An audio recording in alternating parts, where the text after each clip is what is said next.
Salut à toi, j'espère que tu vas bien. Bienvenue dans ce nouveau podcast de Motion Life Teach. Jingle.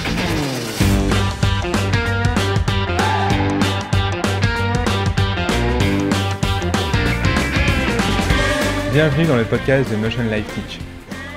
Le podcast où on parle de 3D, d'animation, d'effets spéciaux, de films, de mindset, de logiciels, bref, tout ce qui se rapporte à l'animation 3D, les effets spéciaux ou l'image de synthèse.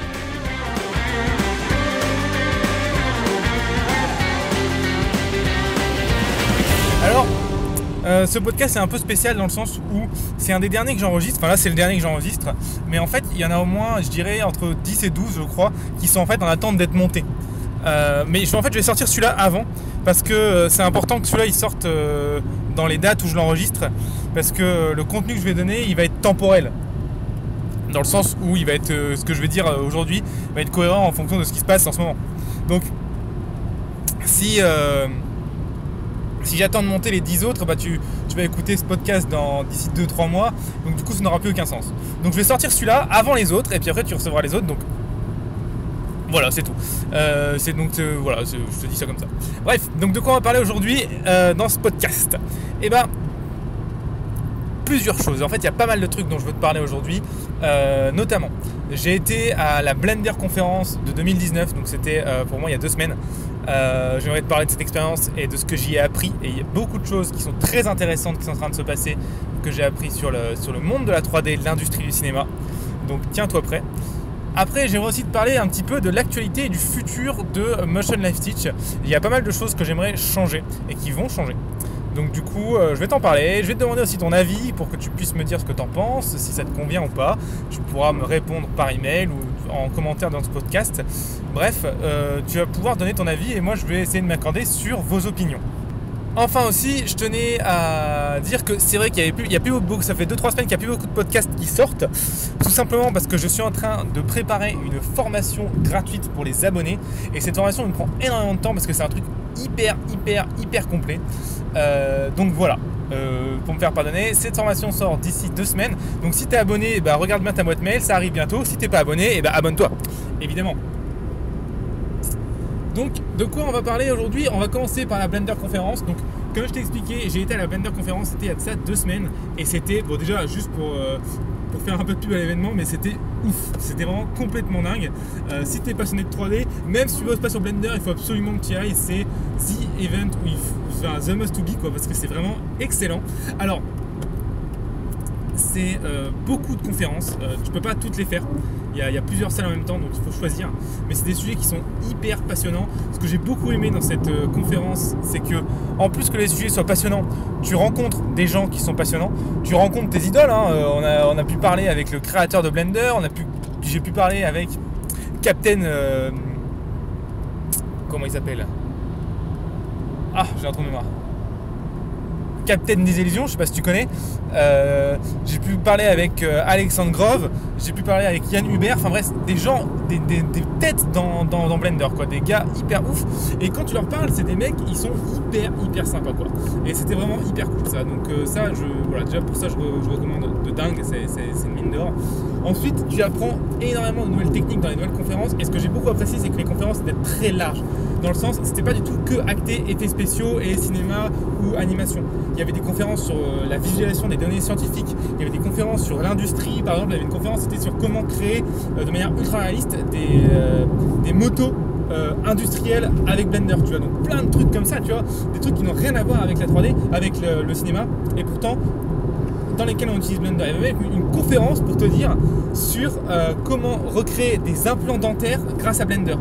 Donc en gros les mecs ils balançaient des fichiers de radio dans Blender et grâce à ça ils arrivaient à créer derrière les moules, tu sais, pour faire les implants dentaires et les machins sur les orthodontistes. Enfin bref, truc de taré quoi, les gars faisaient ça dans Blender. Donc vraiment des sujets hyper vastes, hyper intéressants. Et surtout du savoir à n'en plus que faire. Pour te dire les plus gros trucs qu'il y avait une conférence de Cube Creative. Si tu connais pas Cube Creative, c'est une des plus grosses boîtes d'effets spéciaux en France. Et ils sont passés sur Blender il y a 1 an. Toute la société est passée sur Blender, enfin toute la boîte de Cube Creative est passée sur Blender. Ils ont présenté tout leur pipeline qu'ils ont développé pour pouvoir créer et sortir 20 minutes d'épisodes par semaine. 20 minutes d'épisodes entièrement en animation. Donc les gars sont ultra chauds. C'était hyper intéressant. Et ça valait de l'or quoi, sur ton pipeline, sur comment t'organiser, sur comment ils travaillent, en plus c'était des gars qui travaillaient là-bas, donc tu pouvais aller leur parler directement, et si tu cherchais un job, bah, c'était parti, tu vois. Bref, c'était des portes d'entrée à tous les niveaux. Il y avait aussi beaucoup de développeurs, donc si tu t'intéresses dans le développement, c'était aussi the place to be. Il y avait énormément de choses qui parlaient des développeurs d'add-on. Il y avait les 18 développeurs de Blender qui étaient là. Ils pouvaient te parler d'Eevee, de 2.8, comment ils avaient codé, comment ils géraient leur mémoire. Enfin bref, énormément de choses. C'était vraiment super bien. Et si tu es un minimum intéressé par la 3D, franchement, ça vaut royalement le coup parce que tu ne sais pas tout ce que tu peux apprendre, que ce soit dans les conférences, que ce soit dans les rencontres. C'est quand même 500 personnes, hein, donc tu fais beaucoup de rencontres très intéressantes aussi.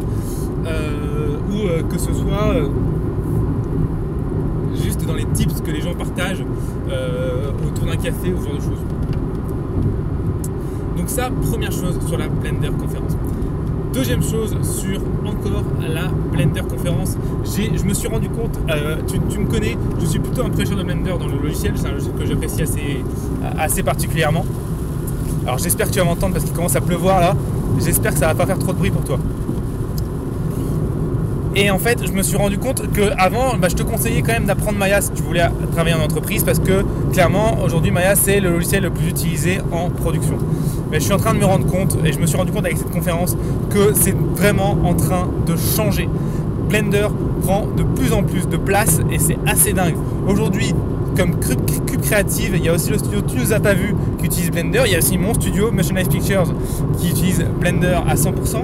Il y a Blender Animation Studio, évidemment, il y en a d'autres encore en France qui utilisent Blender. Je crois que j'ai vu 4 à 5 studios utiliser Blender en France qui étaient à la Beacon, donc à la Blender Conférence 2019.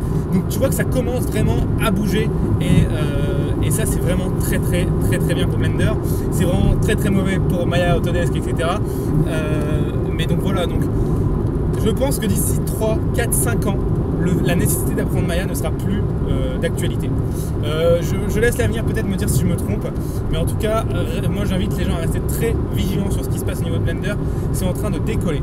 Pour te dire, Blender, c'est 10 millions de téléchargements par an. 10 000, non, par mois, je ne sais plus si c'est par mois ou par an. En tout cas, c'est monstrueux, quoi. C'est monstrueux. Blender, c'est le deuxième site de 3D le plus visité dans tous les sites de 3D. Bon, malheureusement, le premier, c'est Autodesk. Donc, il n'a pas encore dépassé Autodesk. Mais tous les autres sites, Adobe, The Foundry, SideFX, donc pour Houdini, Nuke, etc., ils sont tous en dessous de Blender. Blender, c'est le deuxième site le plus visité dans l'industrie audiovisuelle du monde. Donc c'est quand même pas rien, donc ça vraiment ça décolle. Alors je ne sais plus si c'est 10 millions par an ou par mois de téléchargement, mais en tout cas c'est un nombre qui est monstrueusement grand et ça augmente de manière exponentielle. Enfin c'est complètement dingue. Donc bon, je te le dis, c'est en train de bouger. Et en étant à cette Beacon, donc à la Blender Conférence 2019, je me suis rendu compte à quel point ça bougeait rapidement et à quel point je me rendais pas compte justement de à quel point ça bougeait vite. Donc, et ben voilà quoi, tout ce que je peux te dire là c'est garde un œil sur Blender, si tu as l'occasion de l'apprendre, apprends-le. Et puis voilà. Donc voilà un petit peu ce que je voulais dire sur la Beacon. Dernière chose, je serai certainement à la Beacon 2020, donc à la Blender Conférence 2020. Si tu veux y aller, ça se passe à Amsterdam. Et ben je serais ravi de te dire bonjour et de te rencontrer en vrai si tu es un abonné de Motion Life Teach, ou si tu me suis depuis un petit bout de temps, ou si tu me découvres même.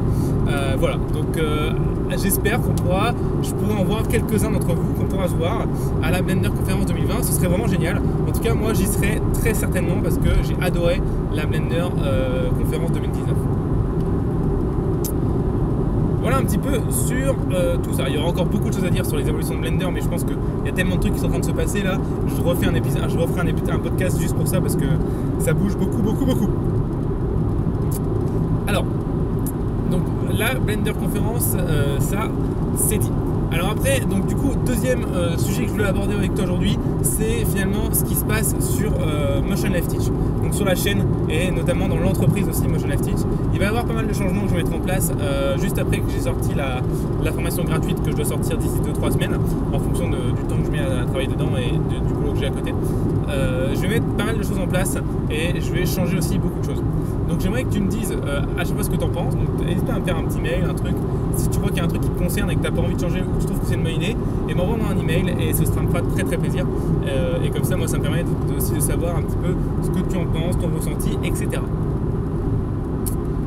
Du coup, voilà ce que je vais changer dans Motion Life Teach. La première chose, c'est que je vais arrêter les vidéos 2 fois par semaine pour les abonnés par email. Je me suis rendu compte en fait que quand j'envoie une vidéo 2 fois par semaine, j'ai beaucoup de désabonnements. Donc je me suis dit peut-être que c'est trop de mails par semaine. Donc ce que je vais faire à la place, tu me dis si ça te paraît cohérent ou pas. Au lieu d'avoir du coup 2 mails distincts par semaine, tu auras un mail, je pense, en début de semaine le lundi. Ou alors peut-être le samedi, je sais pas encore. Mais bon, bref, c'est pas très important. Et en fait, ce mail va résumer en fait les différentes sorties des podcasts et des vidéos. Donc en gros, tu auras un mail qui va tout résumer plutôt que plusieurs emails. Je pense que ce sera moins invasif dans ta boîte mail et toi, ça te permet quand même d'avoir toujours le contenu à temps. Dis-moi si c'est une bonne idée ou pas. Dis-moi si tu te sentais un petit peu envahi dans ta boîte mail ou pas. Donc voilà, moins de mails, mais le mail contiendra tout le contenu qui sera sorti la semaine pour que tu sois quand même tout le temps à jour. Donc voilà un petit peu la différence que j'aimerais faire avec avant. Donc première chose que j'aimerais changer, c'est ça. C'est le fait de mettre plus qu'un seul mail par semaine plutôt que 2 à 3 comme on avait en ce moment. La deuxième chose que je vais faire, c'est que je pense que je vais donner la possibilité aux gens de s'abonner, donc à toi de t'abonner, mais de mettre une option comme quoi ils ne veulent pas recevoir les emails, on va dire, réguliers. Dans le sens où peut-être que les gens s'abonnent tout simplement pour télécharger une scène ou pour suivre les formations gratuites spécialement pour les abonnés. Bref, pour avoir ces avantages-là, mais peut-être que ça les embête, peut-être que ça t'embête d'avoir à chaque fois, toutes les semaines, les nouveaux cours qui sortent. Peut-être que toi tu les suis sur YouTube ou directement sur le site et que tu n'as pas besoin en plus de ces emails pour te le rappeler. Donc je pense que ce que je vais faire, c'est que je vais donner une option. Je vais envoyer un email, je pense, d'ici un petit mois, et je vais mettre une option comme quoi tu peux rester abonné, mais ne pas recevoir les emails, on va dire, de newsletters classiques. On va dire les emails qui tiennent à jour. Tu recevras seulement les emails des nouveautés, donc les nouvelles formations gratuites par exemple, les questions sur tel ou tel sondage, etc. Bref, tu vas recevoir tout le temps les emails, on va dire, primordiaux sur ce qui se passe et sur comment toi tu peux participer, mais tu recevras plus les emails entre guillemets sur l'actu banale de la chaîne et du site internet Motion Life Teach, c'est-à-dire les nouveaux cours qui sortent chaque semaine. Donc tu pourras choisir ou pas, et évidemment il n'y a rien de définitif, tu pourras changer au fur et à mesure dans les préférences de ton compte. Donc ça, je pense mettre ça en place aussi. Dis-moi si c'est une bonne idée pour toi ou pas, dis-moi si ça te paraît pertinent ou pas. Comme ça, voilà, j'ai envie d'éviter le plus possible d'avoir des gens qui se sentent envahis par les emails. Et je me suis rendu compte qu'il y a pas mal ça fait 2-3 mois que des fois j'ai pas mal de désabonnements sur des cours qui sortent. Et je me dis peut-être que c'est parce que je vous envahis trop votre boîte email. Donc voilà, tiens, dis-moi si ça te paraît cohérent ou pas. Donc voilà la deuxième chose que je voulais, troisième chose plutôt que non, deuxième chose que je voulais changer sur Motion Life Teach. Troisième chose que je vais changer, et tu me diras si c'est cohérent, c'est on va refaire une refonte entière de la plateforme des cours sur le site internet. Donc dans la section tutoriel, donc là tu as une plateforme qui te permet d'accéder à tous nos tutoriels. On va refaire cette plateforme, on va la rendre beaucoup plus moderne, beaucoup plus interactive et moins. Là en ce moment elle lag un peu quand tu cherches des vidéos YouTube, etc. C'est pas très bien rangé, c'est pas très bien expliqué, on se perd un peu, ça fait un peu foutoir. Donc ça va être refait entièrement. On aura quelque chose de beaucoup plus détaillé, on aura quelque chose avec un truc où tu vas pouvoir commencer quelque part, avec un chemin que tu vas pouvoir suivre. Bref, on va essayer de faire quelque chose de mieux sur cette section tutoriel. Donc voilà, une refonte entière de la plateforme des cours gratuits. Ça, je pense que c'est vraiment aussi indispensable. Indispensable dans le sens où aujourd'hui, elle fait un petit peu vieillot. Et il y en a beaucoup, je sais, qui préfèrent carrément aller sur YouTube. Ce qui est dommage parce que cette plateforme est censée t'apporter plus de choses que les vidéos sur YouTube. Et aujourd'hui, ça commence à diminuer. On ne retrouve pas cette logique que j'aimerais apporter dans l'apprentissage pour aller de la base vers le spécifique, et je vais amener ça dans cette nouvelle version de la plateforme. Donc voilà la troisième chose que je voulais changer sur Motion Live Teach, donc refonte entière de la plateforme des tutoriels. Dis-moi aussi si ça te paraît pertinent ou pas, si l'ancien système te paraissait un peu compliqué ou pas moderne. Voilà. Autre chose que j'aimerais changer sur Motion Live Teach, j'aimerais en fait rajouter un élément. Donc aujourd'hui, Motion Live Teach, c'est quoi? C'est trois choses. C'est d'abord, et c'est l'activité principale, c'est les cours vidéo qu'on fait gratuits pour toi. Donc les cours vidéo qu'on fait, donc, que ce soit les cours entre guillemets ou de mindset où c'est moi qui parle à la caméra et que je t'explique certains points intéressants sur le métier en général, ou alors les cours vidéo carrément sur les tutoriels, sur les logiciels en particulier, et on fait les projets ensemble. Donc ça va pas changer. Ces cours seront toujours là et ils vont continuer à venir. Après, la deuxième chose, donc là, c'est les podcasts que j'ai mis en place il y a de ça quelques mois, et j'ai beaucoup de retours positifs dessus, donc je vais continuer à les faire. Et puis moi, c'est un format que j'aime beaucoup, donc je vais pas arrêter. Je trouve ça très très intéressant, et je peux te partager plus de choses dans ce podcast. Je peux être un peu plus proche, c'est assez cool, je trouve. Donc les podcasts. Et j'aimerais rajouter un troisième format du coup. Enfin non, du coup il y a le troisième format aussi. Il y a déjà un troisième format sur la plateforme qui est seulement pour, on va dire, une petite partie des personnes. C'est finalement en fait nos formations payantes sur le site internet qui n'ouvrent que finalement leurs portes très rarement. La plupart du temps, si tu vas sur le site internet, tu les verras fermés parce qu'on les ouvre, on ouvre leurs portes 2 à 3 fois par semaine, parce que c'est des formations tellement complètes et qui nécessitent de notre côté un suivi tellement personnalisé qu'on ne peut pas avoir trop de monde. Donc du coup, voilà, ça elles ouvrent très rarement. Donc c'est les trois choses qu'on propose aujourd'hui. Je vais proposer une quatrième chose, un petit peu pour Motion Live Teach et pour toi. Je pense que ce sera en fait un système de live. Je ne sais pas si ça va être une fois par semaine ou toutes les 2 semaines, mais un live en fait où je présenterai les actualités de la plateforme Motion Live Teach, et puis donc ce qui arrive, ce qui va partir, etc. Et j'en profite pour vous poser des questions, donc un live vidéo sur YouTube par exemple, YouTube Live je pense, pour vous poser des questions sur ce que vous avez envie de voir en termes de cours, etc. Et puis aussi, j'en profitais pour répondre à 2-3 questions de personnes en live sur un logiciel ou que sais-je. Comme ça, voilà. Donc je pense que c'est l'occasion, je pense 1 heure de live toutes les 2 semaines, ça peut peut-être être pas mal, je vais voir. Je te tiendrai au courant. En tout cas, je pense que ça peut être l'occasion de toi avoir des réponses à tes questions plus facilement, d'avoir aussi une interaction directe avec moi, ce qui peut être assez cool. Et puis toi de savoir aussi ce qui se passe, de voir ce qui va sortir prochainement, et puis d'avoir aussi une réponse à tes questions directement dans le live, quoi. Donc voilà, par exemple, tu pourras m'envoyer ta scène, je pourrais l'ouvrir en live, la partager par exemple, et puis te dire bah ok, tu vois, là je ferai ça. Donc ça pourrait être intéressant, je pense, de faire ça. Donc on va voir.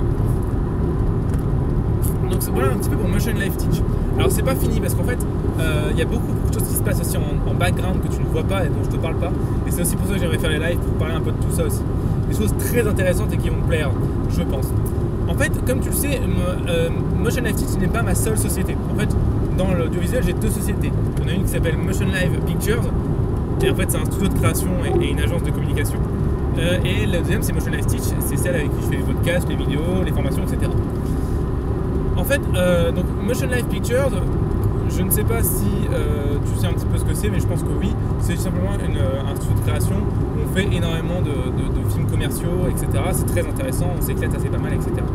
Et en fait, dans ce studio de création de Motion Live Pictures, on en est venu pour créer nos films à créer pas mal d'outils, pas mal de plugins, pas mal de logiciels même carrément natifs en plusieurs langages, notamment Python, JavaScript, C++, etc. Donc il y a eu pas mal de travail à ce niveau-là, beaucoup d'outils développés, et on s'est dit, putain, c'est con qu'on les utilise que pour nous, ce serait vraiment sympa peut-être de pouvoir les balancer à la communauté Motion Live Teach et même au monde. Donc du coup, je pense que je vais créer une troisième entreprise qui va en fait regrouper tous nos outils, tous nos logiciels en fait qu'on utilise en interne, et je vais les proposer en gratuit en fait. Je pense qu'ils seront gratuits. C'est des outils de malade, sans eux on serait complètement perdu, on ne pourrait pas travailler. En sachant ça, je pense que je vais les proposer en gratuit parce que j'ai envie de les mettre en gratuit, j'ai envie de t'aider au maximum. Et ça, c'est des outils qui peuvent vraiment gagner énormément de temps. En tout cas, nous, ça nous a servi de dingue. Donc voilà, je pense que je vais créer une troisième entreprise qui va regrouper un peu tous ces logiciels-là. Alors, qu'est-ce qu'il y a comme logiciel du coup qu'on a fait en interne et qui pourrait t'intéresser? Et bien notamment, on a quand même une petite trentaine de plugins, je crois, sur Blender. Donc tu vois déjà une petite trentaine, je crois que c'est 28 je crois, de plugins sur Blender pour mieux travailler. Donc du coup ça déjà ça vaut le coup, tu vois, mettre tout ça en libre service. Alors ça y va du plugin très simple qui va par exemple mettre des raccourcis à ta place ou alors rajouter un petit bouton pour faire une action plus vite, tu vois. Donc ça c'est pas très important mais ça peut te faire gagner beaucoup de temps. Mais jusqu'à un outil hyper complexe de pipeline nodal, tu vois. Et ça par contre ça c'est un truc de taré, tu vois, sans ça on pourrait pas travailler nous. Donc du coup tu vois, voilà, il y a plein de choses, donc une petite trentaine d'outils sur Blender, de plugins, et qui sont vraiment bien, vraiment sympa.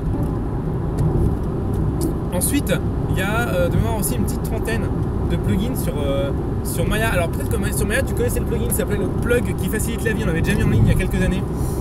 Mais je l'ai retiré parce qu'il y avait beaucoup de bugs et j'avais pas eu le temps de le mettre à jour. Et donc du coup ça on va s'en occuper et on le mettra à jour et on va le refaire toute la fonte des outils. Et le plugin qui facilite la vie, c'est un peu le même principe que sur Blender, c'est plein de petits outils qui vont comme son nom l'indique, te faciliter la vie, notamment comme des transferts d'UV sur des multi-objets, un système de copie intelligent, un système de pipeline aussi, un système d'enregistrement automatique des scènes et de classement en fonction de leur type. En bref, plein de choses aussi intéressantes. Un système de renommage automatique de tes contrôleurs et de tes objets dans ta scène. Enfin bref, plein de choses intéressantes aussi. Et ça pareil, ce sera aussi en libre service. Donc déjà deux logiciels. Le logiciel plugin qui facilite, les plugins pour Blender, les plugins pour Maya. Alors je ne sais pas si je vais encore les appeler le plugin qui facilite la vie, on va voir. Après j'ai un troisième outil qui s'appelle le plugin qui facilite la vie toujours, peut-être que je vais changer le nom, je ne sais pas, sur After Effects. Donc là bon, il y a moins d'outils, c'est 4-5 outils vraiment mais très pratiques. Un outil de lens flare vraiment ultra complexe qui va te permettre de faire des lens flares vraiment très avancés. Un outil de ce que j'appelle le render multi-composition. Dans After Effects, tu peux vite te retrouver bloqué quand tu dois mettre toutes tes compositions en rendu, il faut que tu passes un à un, c'est très chiant. Et si tu travailles nous comme nous, avec beaucoup de compositions dans une seule scène, dans un seul fichier, le fait de rendre tes compositions en même temps, en même format, dans le même dossier, ça peut être assez intéressant. Et le faire à la main, c'est très chiant. Nous, on a fait un petit bug qui le fait pour toi. Voilà, des petits trucs comme ça, mais pareil, qui peuvent vraiment te sauver la vie. On a un outil qui peut automatiser ton compositing aussi. Enfin bref, beaucoup de choses. Voilà pour le plugin After. Et puis, alors, donc du coup, ça, c'est les trois logiciels de plugin qui vont dire se plugger sur d'autres logiciels, sur Blender, Maya et After Effects. Mais on a un autre logiciel, et là, c'est un logiciel natif, donc c'est un logiciel externe qu'on a créé de toutes pièces en C++. Et ça, franchement, c'est de la bombe. Et ça n'existe pas sur le marché. Et nous, on est en train de le développer. En ce moment-là où je te parle, j'enregistre ce podcast, on est encore en développement dessus. Donc il n'est pas encore terminé. Je pense sortir une bêta en fait en même temps que les autres plugins prochainement. Je pense d'ici peut-être là, bon ça va être un peu plus tard, d'ici 3-4 mois quand même. Il y a quand même pas mal de travail encore. C'est un peu plus à long terme ici. Mais en gros, qu'est-ce que c'est ce logiciel? En fait, c'est un explorateur de fichiers spécialisé pour l'artiste 3D. Alors là, je vais te dire, c'est quoi l'intérêt d'avoir un explorateur de fichiers pour un artiste 3D? Mais en fait, c'est parce que tu te rends pas compte le temps que tu perds à visualiser, trier, chercher tes fichiers dans l'explorateur Windows ou d'autres explorateurs. En fait, dans l'explorateur Windows ou que sais-je, il manque plein de trucs quoi. Par exemple, on ne peut pas visualiser les EXR dans un explorateur Windows. C'est super chiant de ne pas pouvoir visualiser un EXR. Et ben nous, dans notre File Explorer qu'on est en train de créer, qu'on va appeler je pense 3D Explorer du coup, puisque c'est un explorateur pour les artistes 3D, et ben tu vas pouvoir visualiser tes EXR. Il y aura même un lecteur de séquences d'images EXR ou tout autre type de séquences d'images. Un lecteur de vidéos hyper léger et hyper rapide qui va pouvoir te permettre de dérocher très facilement. Un système de label pour pouvoir mettre des couleurs sur tes fichiers pour pouvoir dire voilà ce type de fichier est bon, ce type de fichier est pas bon. Un système de retouche d'images directement intégré dans le File Explorer qui va te permettre de pouvoir retoucher tes images rapidement et les réenregistrer sur d'autres formats. Un système de renommage automatique et de création de hiérarchie de fichiers pour pouvoir automatiquement créer tes systèmes de fichiers pour différents projets. Enfin bref, plein de choses, t'imagines pas.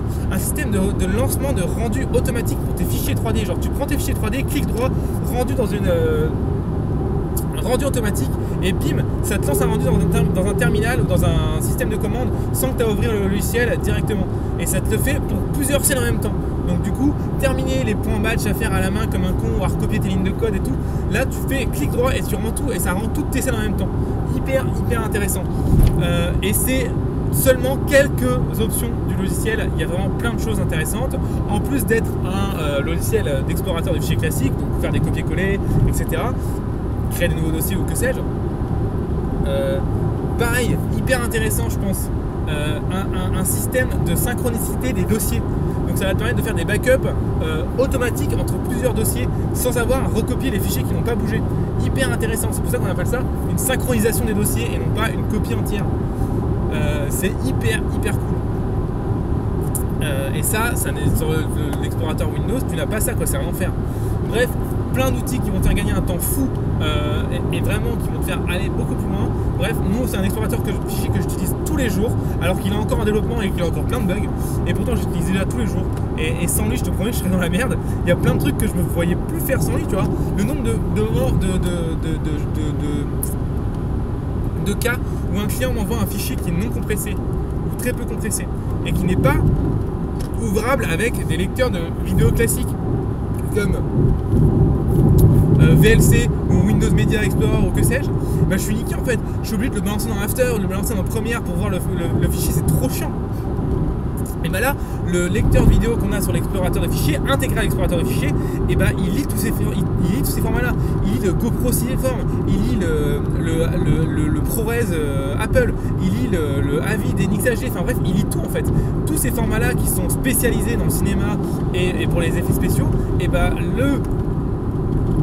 notre explorateur de fichiers, c'est les lire. Encore une fois, pareil, ce logiciel est totalement gratuit, donc ça vaut vraiment le coup, je pense, d'y jeter un œil et de l'essayer, parce que je pense que ça peut te faire gagner un temps fou. Moi, je pense que le truc qui nous fait gagner le plus de temps, c'est la visualisation des EXR et le lecteur de séquences d'images intégré. Parce que putain, sans ça, putain, ce serait vraiment l'enfer, quoi. Il y a aussi un outil dedans qu'on a terminé de développer il y a peu de temps, c'est un des derniers qu'on a fait, hyper cool. C'est un outil de convertisseur automatique. Alors ça, putain, ça c'est la vie, ça. En gros, le nombre de fois où un client t'envoie un fichier non compressé, ou toi tu sors un fichier non compressé, mais donc du coup tu peux plus le lire directement, il faut que tu le rouvres avec After ou que sais-je. Et ben nous, notre convertisseur automatique, il permet de convertir tous ces fichiers-là en des MP4 compressés hyper légers pour pouvoir les mettre sur YouTube directement, pour pouvoir les balancer à tes clients pour avoir une privilégiation, pour pouvoir regarder les fichiers correctement ou rapidement. Bref, énormément de choses. Et ce qui est intéressant, c'est que c'est un convertisseur par lot de fichiers, c'est-à-dire que tu convertis pas un fichier à la fois, tu peux convertir genre une centaine de fichiers en même temps, tu vois. Donc ça te fait gagner un temps fou. Et pareil, ici tu peux convertir en n'importe quel format, MP4, DNxHD, AVI, Move, du GoPro Cineform, du CG animation d'After, du YUV, enfin bref, tous les fichiers non compressés en 10 bits, 12 bits. Je pense pas qu'en vidéo tu puisses aller au-dessus de 12 bits, mais c'est déjà énorme, 12 bits. Même tu peux convertir tes séquences d'images en vidéo. Donc genre tu as une séquence d'image, ok, tu as une séquence d'image de XR, tu as envie de la foutre en MP4 pour pouvoir l'envoyer à un client ou à un gars pour pouvoir faire une visualisation. Et bah bim, pas de problème, tu peux la convertir. Et tu l'envoies. Donc ça vaut, voilà, c'est plein. C'est un explorateur de fichiers en fait qui est fait pour l'artiste 3D, quoi. Pareil, tu as la prévisualisation en direct et en live de tes objets 3D. Donc un OBJ, un fichier EMA, un fichier Blender, bim, tu as une visualisation dans ton Explorer directement de la gueule du fichier 3D. Ça permet de voir quel fichier est le bon, comment tu peux regarder et voir directement si la monnaie est propre ou pas, faire des retours à tes clients ou à tes prestataires si tu vois que le fichier est pas bon, sans devoir l'ouvrir et le charger, etc. Alors évidemment c'est assez limite, hein. Je dis pas que tu n'auras plus à ouvrir tes fichiers 3D, mais ça te permet de tout de suite avoir une idée de ce qui se passe et d'aller vite et de gagner du temps. Ça, c'est la vie, crois-moi, c'est la vie. Donc voilà, ce logiciel 3D Explorer, il est encore en développement aujourd'hui. Je pense qu'on va pouvoir sortir une version bêta d'ici la fin de l'année, peut-être début de l'année prochaine. Donc voilà un petit peu ce dont je voulais te parler aussi, de ce qui allait se passer. Donc ça c'est un peu plus long terme, hein, la partie logicielle de Motion Live, c'est un petit peu plus long terme. Mais je voulais te parler de ça. Voilà, je touche à la fin de ce podcast et puis de toute façon je dois m'arrêter pour prendre de l'essence. Mais donc du coup tu vois un petit peu. Donc pour résumer, deux choses. La Blender conférence, jette un œil sur Blender, c'est un logiciel qui est en train de prendre beaucoup d'importance. Et deuxième chose, tu as une actualité de la chaîne aujourd'hui, enfin de l'entreprise plutôt Motion Live aujourd'hui. Dis-moi ce que tu en penses, si tu trouves que c'est des choses qui sont cohérentes et si tu trouves que ça va être mieux après que maintenant. Dis-moi ce que tu aimerais changer aussi, peut-être si tu as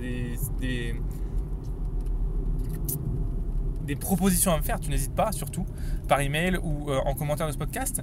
Alors, évidemment, si tu aimes ce podcast, n'hésite pas à mettre 5 étoiles sur iTunes, sur Apple Podcast, sur Stitcher ou que sais-je. C'est vraiment hyper important pour moi. Ça me permet de gagner en référencement. Ça permet que plus de gens nous découvrent et ça permet de changer un petit peu la mentalité des gens sur la 3D en général. Donc ça vaut vraiment le coup. Donc si tu as l'occasion de pouvoir faire ça, mettre 5 étoiles si ça te plaît, ce serait vraiment très intéressant et je t'en serais énormément reconnaissant. Ensuite, autre chose. Si tu n'es pas encore abonné à Motion Life Teach, abonne-toi déjà pour recevoir tous les changements qui sont en train d'arriver et aussi pour recevoir la formation gratuite qui va sortir d'ici 2 à 3 semaines.